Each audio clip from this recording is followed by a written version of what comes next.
वैश्रवणो ददातु कुबेराय वैश्रवणाय महाराजाय नमः। विश्वतचक्षुरुत विश्वतोमुखा विश्वतोऽवहृत विश्वतस्मात् संभव्यां संपतन्ते भावा भूमे जनयन्न देवैकः एकदन्ताय विद्महे वक्रतुण्डाय धीमहि तन्नो दन्ति प्रचोदयात्। भागीरथे च विद्महे विष्णुपदे च धीमहि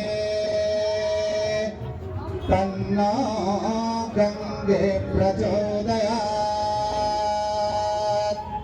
सेवन्तिका बकुलचम्पकपाटलाब्जे पुन्नागजातिकरवेरशालपुष्पे वल्लभप्रभालतुलसे दलवन्दने मे तां पूजयामि जगदीश्वरि मे प्रसीद।